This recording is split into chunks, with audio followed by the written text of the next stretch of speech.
Welcome to Sacrilegious Discourse. For this is what the Sovereign Lord says. Why do you need prophets to tell people who you are and what you want? If you can justify everything that the God of the Bible has done, then you can justify any of your behavior. A lot of this mentality is trickling into what is now mainstream right-wing Christianity. I am capable of empathy greater than this God of the Bible. This is a Bible that they tell kids. This is the good Lord. This is the good book.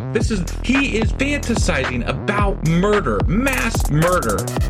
Head over to sacrilegiousdiscourse.com right now to find out how to leave us a review or support us on Patreon.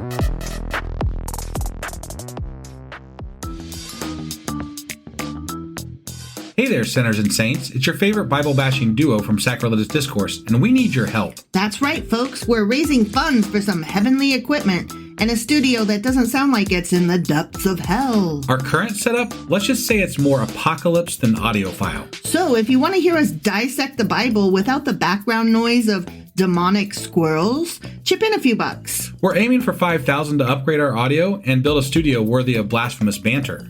Donate today and help us spread the good word of atheism. You can find a link right on our homepage, sacrilegiousdiscourse.com. Every dollar counts. Even if it's from your collection plate.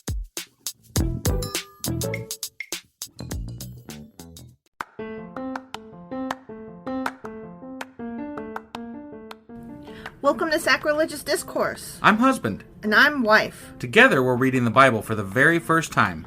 We grew up without religion and wanted to know what all the fuss was about. Well, what have we learned so far? That God is a dick, and apparently some people believe in talking donkeys? We're not trying to pass ourselves off as experts. Nope, we're just reading the Bible for the first time and giving our first take reaction. If you'd like to join us in this venture, you might consider starting at episode 1. Otherwise, jump in wherever you like. All right, let's go read the Bible. Yeah, let's get to it.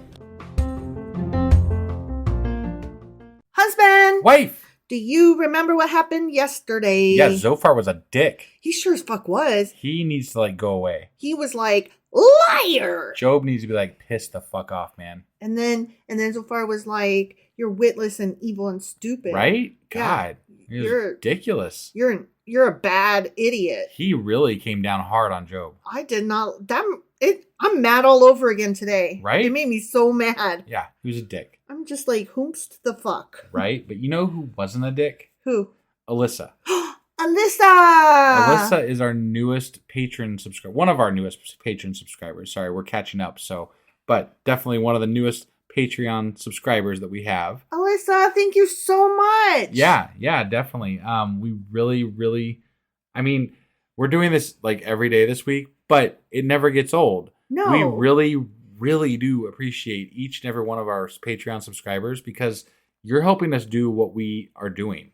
And you're making it easier for us to keep coming back and do it again and to stick with it. You're giving us the reason. You're the reason, you know? You can't be here to see it, but we definitely smile really big when we get a new patron. And then I'm usually the first one to see it, but then I share it with wife immediately. And she's like, oh my God. I'm always like, get the fuck out. Yeah. So thank you, Alyssa. Yeah, it still takes us aback every single time. Single Alyssa, time. You're the best. If you want to become a Patreon subscriber for us and help us out at as low of a level as $2 a month, you can get ad-free episodes and early access to our episodes by going to going to patreon.com/sacrilegious discourse. And you can sign up right there. There's even a free trial at the $5 level so you can see what it's all about before ever deciding whether you want to do it or not. In fact, tomorrow, I think we're going to be shouting out one of our first free trial members. Ooh, that's exciting. Right? Yeah. But for now, that was the intro for what we covered yesterday, which was Job chapter 11. Sure as fuck was. And today we're going to be reading Job chapter 12. All right, let's go do this. Okie dokie.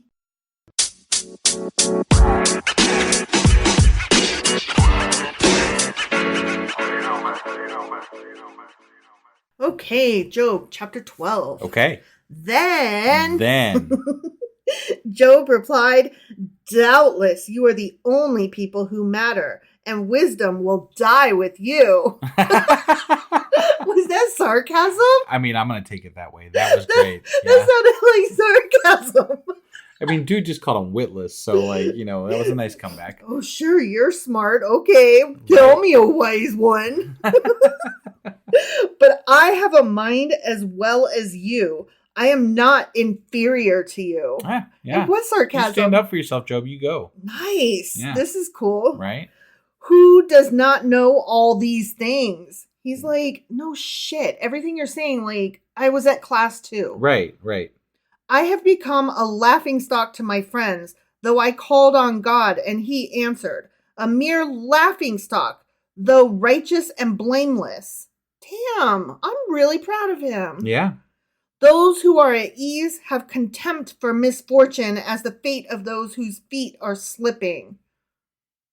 He's saying that it's easy for you. You're privileged. Right. That, I mean, basically that's what he's saying. You didn't have anything bad happen to you. Yeah, you don't fucking know. Right. It's easy for you to cast doubt on me without having to. You didn't live through this. Right.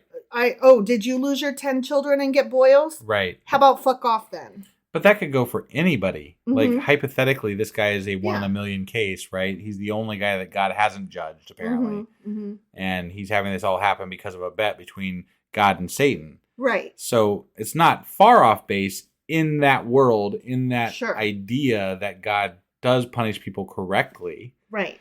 I don't believe that we live in that world. No. I don't think that anybody lives in that world.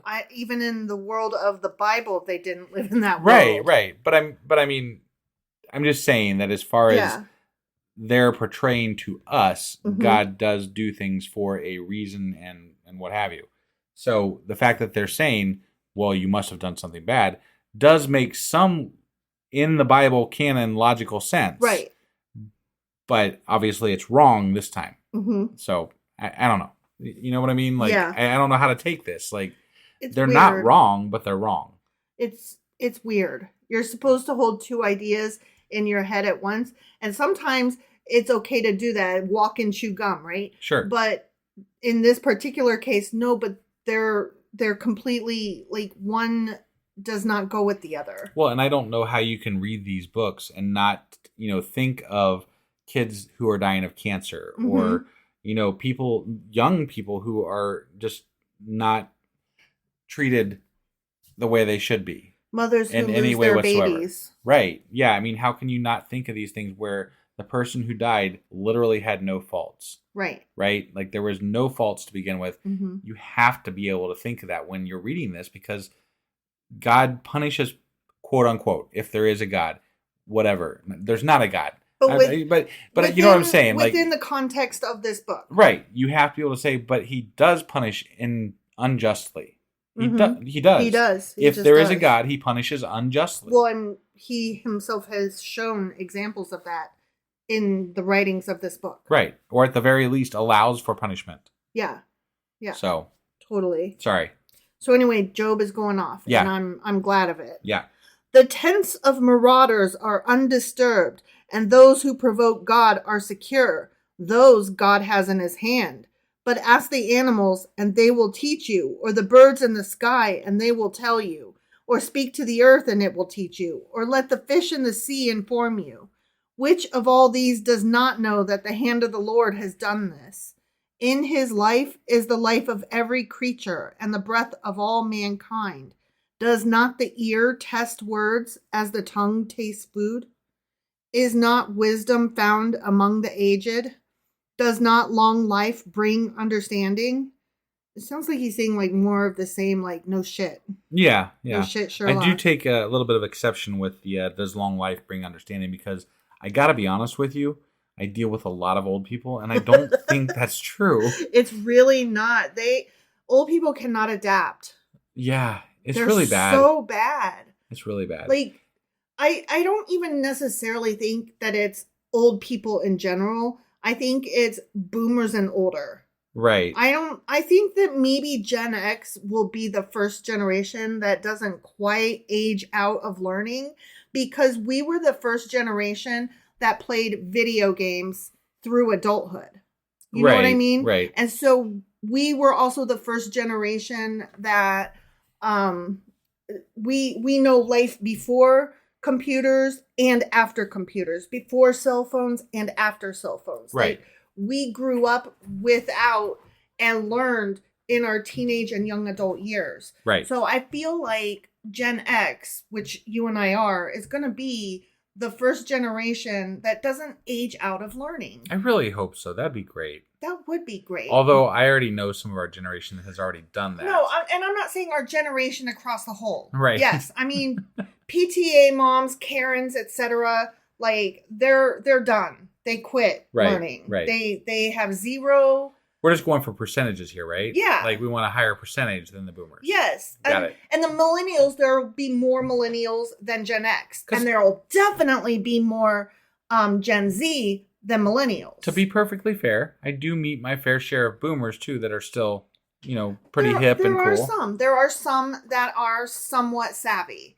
Or if not savvy, at least interested in learning. Right. Or at least able to admit to not being savvy while not being offended. You know what I mean? Like the difference between my mom and your mom, Right. Like your mom and my mom are both really stupid when it comes to Facebook. They don't know what they're doing. Oh, yeah. I mean, it's cute, but it's also annoying, right? Right. But your mom is like, but I want to know. Right. And your mom asks questions. Your mom asks questions not just about like Facebook and stuff, but about like LGBTQ terminology and wanting to learn the new language of what's correct and what's not correct and why. Right. And your mom has a curiosity and an interest in gaining knowledge. My mom, not so much. Right. My mom's done. She aged out of learning. And that's the difference I'm talking about. But if I said, oh, you're such a boomer, your mom would laugh. Right. And be like, yeah, I am. Whereas my mom would be like, well, that's not, and in our generation, and like offended. And I'm like, being offended is such a boomer response. Right. You know what I mean? Right. Like, don't be so boomery. Right. Like, I don't know how to explain it. But I always feel like you have to own your generation's flaws anyway. You do. That's part of your crutch to bear. Yes. So. Like, our generation, some of the flaws were like participation trophies. Right. Although it was the boomers that gave them to us. So, I mean, like, yeah, we received them. So we have a whole generation of, points for trying. Right. And I don't know. I've read so much bad on that. But now that I'm an adult, like older, I kind of feel like, you know what? It is brave to try. And but when I say you got to own it, I don't mean you have to like internalize it. I mean that you have to be able to make fun of your own generation, right? Yeah. You have to realize, yep, that's us. Yeah. Like, why are you so eager to be offended for your entire generation? Right. Really? Right. Like, you don't see it. Huh? It's like, it's the not all men. But, okay, yes, not all men. Right. But you do see that men are more problematic than women when it comes to domestic violence or rape. Yes, I know not all men. And yes, I know that women can be the perpetrators of those crimes as well. But generally speaking, it's men. Right. Yeah. So I don't understand men that are like, not all men. Like, no, we know. That's not the fucking point. Right. So, sorry, we got way off track. Way there. off track. Okay. So anyway, he's going on. To God belong wisdom and power. Counsel and understanding are his. What he tears down cannot be rebuilt, except for Jericho. I mean, there's a few things that got rebuilt. Right, yeah. Those he imprisons cannot be released. No? Who is he imprisoned, though? I don't recall anybody that he's imprisoned. I mean, I don't get it. Yeah. Like, what do you mean by imprisoned even? Mostly he just, like, kills people. He smites them. Yeah. I don't know. Or he covers them with boils. He skips the prison bit, usually. Yeah. I'm just saying. He just covers them with boils. And in the case of Moses' sister Miriam, he lets them heal. Right. But mutes them. Yeah. Can't talk. Yeah, that's true. I guess maybe he kind of imprisoned her within herself. Okay. Maybe. Sort of. That's a stretch. It's a stretch. I'll allow it, but with the caveat that I do think it's quite the stretch. Okay, anyways. Yeah. If he holds back the waters, there is drought. Well, unless he's holding back the waters of the Jericho River. The Jericho River. Wasn't it? Wait, what was what was the river? The Jordan River. Jordan. Jeez. Yeah. Oh. Like you said. Yeah, no. And I couldn't get it out of my head. I knew the river was near Jericho, but I couldn't remember what the Jordan. I thought it was the Jordan River. Or the Red Sea. Or the Dead Sea. What? Which one was it? The Dead Sea. The Red Sea. Was it the Red Sea? The Red Sea. The Red Dead Sea. Man, I'm having trouble tonight. Okay, you know what? Let's just skip that. Yeah, we're going to skip that bit. Sorry. Edit it out. Just kidding. Keep it in. Yeah. Okay, if he holds back the waters, there's drought. If he lets them loose, they devastate the land. So let me guess. There's droughts and there's floods. Right, yeah. That happens. We know about them floods. To him belongs strength and insight. Both deceived and deceiver are his. He leads rulers away stripped and makes fools of judges. Does he though? I mean, he lets them rule for a long time, or he doesn't. But sometimes he does. It's kind of willy-nilly, and it feels like he doesn't really take a hand in it, if I'm being honest. No, it was just kind of random. Yeah. He takes off the shackles put on by kings and ties a loincloth around their waist. I don't recall that ever happening. No, I never either. saw that. Right. He leads priests away stripped and overthrows officials long established. Not so much. What about all the priests' problems we've had recently? Recently, as in since the Catholic Church began? Right, yeah. He silences the lips of trusted advisors and takes away the discernment of elders. Okay. Yeah, all the elders do have their discernment taken away. I'm so hateful towards old people tonight. We're being kind of mean tonight, so I apologize. Sorry about that. Yeah, I'm not gonna stop, but I do recognize that I'm not being nice. I think we're kind of stuck on our neighbor. The Karen. We've been bitching about her a lot. We have. So I think maybe it's rubbing off on us a little bit. We're kind of in a hateful mode. Yeah. We need to reevaluate that. Which is funny because I don't think she's a boomer. I think she's our age. Yeah, no, definitely. I'm pretty sure she's our age. So I don't know why I'm being so hateful at boomers. Whatever. She acts bad. I mean, she's not cool, guys. No. We still have not had an apology or any olive branch and nothing. It feels like there's been avoidance. Oh, but there was a car parked pretty close to, I'm pretty sure it was in front of our house-ish. Yeah, and they had 3 cars parked out there today. Yeah.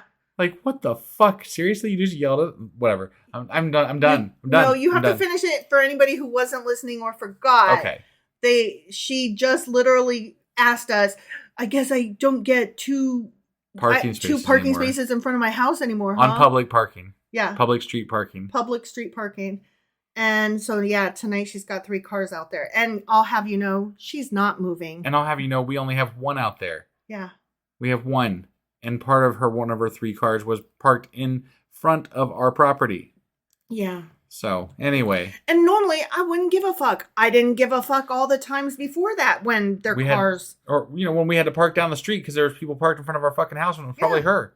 Probably. I didn't think about it at the time because I was just it is what it is. Yeah. Public parking sucks. Right. Okay. Sorry, we're bitter. We're bitter. We're so bitter. We need to calm down about that. Okay. Let's do This is not the podcast where we bitch about people parking in front of our house. No, it's not. We're reading the Bible. Let's do a nice. I love you, babe. I love you, babe. Okay. Yeah. I feel better. All right. He pours contempt on nobles. God is not stopping though. No. And disarms the mighty. Okay. Sometimes, I guess, whatever. According to the Bible. He reveals deep things of darkness and brings utter darkness into the light. Okay. I just feel like this is boring. Yeah. God is great. God is good. Right. He does all the wonderful, crazy, awesome things. Let us thank him for the food. Amen. He literally stopped the sun. Remember that? Yeah, blah, that blah, was cool. Blah. Mm-hmm. He makes nations great if he feels like it, and destroys them when he feels like it. Sure, yeah. He enlarges nations sometimes and disperses them usually. He deprives the leaders of the earth of their reason. Yeah, he's done that. He makes them wander in a trackless waste. Yeah, he did. Just ask Moses, you know? They grope in darkness with no light. He makes them stagger like drunkards. The end. Okay. That's what took them so long. They were staggering through Darkness. the land like drunkards. Like drunkards. Yeah. It wasn't like just a walk to Israel. It was a stagger. And that's how they ended up going in circles for a while. And then they eventually got there. See, that explains Moses, right? Yeah, that's why it took 40 years. Drunk ass. Staggering. They were staggering the entire way. Yeah. Because of God. Yeah. Because God's a dick. I get it now. There it is. We circle back around. Right? God's a dick. Totally explains it. Yep. All right. Well, that was Job's comeback. I mean, I am glad that he told his friend off. Yeah, I like the way it started off was really cool. I liked it. Let's not forget. But then we went into the God shit, and I was like, but I don't want to lose sight of the fact that he did start out saying, "Ooh, really? Right? Yeah. Are you smart? Do you know stuff?" It sounds like he's kind of like it almost feels like the reason he's gonna move beyond this is just out of pure anger towards the way his friends have reacted to it. I know. You know, like, no, I'll show you. I'm gonna still worship God and blah blah blah. Yeah, and you can just fuck right the fuck off. Like, don't even worry about it. This is between me and God, anyways. Right? I'll show you. Whatever. You have nothing to say over here. Right. Like, whatever.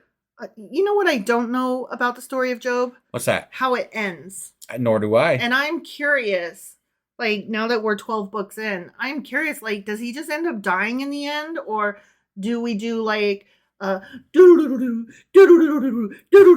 was all a dream. I honestly don't know anything about the story other than what you have told me. Right. Like, you're the one that was fascinated with the story before we ever got to it. Because the bet with God. And between God so and the I devil. didn't really know much about it other than hearsay from you.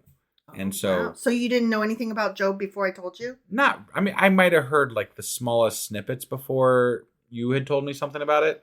But not really. But if somebody had said... It wasn't one of the major things. Like, I literally... Like, the major stories that I knew about are basically, creation, the flood. Adam and Eve. Like... Noah. Right. I know kind of what Revelation is. Like, it's the... Whatever, that big shitstorm at the end of the Bible. I don't know about that. I'm just saying, like... And then that was basically my understanding of the Bible. Like, I didn't know that much about it. So if somebody walked up to you and said, "What was Job about?" you would not have been able to answer? Probably not. No. Oh, wow. Yeah. Even I knew that. Well, this is what I get for living in a godless world. Do you feel lesser than? Not at all. Not at all. No. Guess what? I don't feel enlightened for having known the story. All right. Well, that was Job chapter 12. Sure as fuck was. And we will be back tomorrow with Job chapter 13. All right. We'll see you guys then. Bye.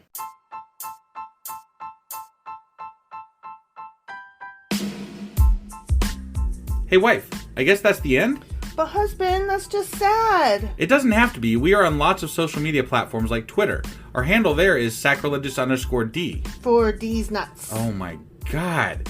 Stop doing that. Anyway, we're also on Facebook, Instagram, and Pinterest. There's a link to all of our social media sites at our website. Ooh, we have a website? Yeah, it's sacrilegiousdiscourse.com, where you can also find a link to our merch shop. We have a merch shop? Yep, we have podcast-themed clothing, mugs, notebooks, and more, as well as an atheist and science-themed products. Wow, our fans should really go check that out right now. Definitely. They can get in touch with us by sending an email to sacrilegiousdiscourse@gmail.com. But before they do that, we could really use some help. Oh yeah? With what? Well, it's not free running the podcast, and we need some financial support in order to get better equipment, which will free up time so we can concentrate on our podcast and our fans. Okay, so what should they do? Head over to patreon.com/sacrilegiousdiscourse and sign up as a contributor on our podcast. Supporters there receive additional bi-weekly episodes that we record just for our Patreon members for as little as $2 a month. Also, we'd really appreciate it if you would like and subscribe on whatever platform you're using. And Apple Podcast reviews help us out tremendously. Like and subscribe. Leave an Apple review. Join us on Twitter. Support us on Patreon. That's a lot of instructions. Don't forget to say thanks. Thanks. Okay, bye.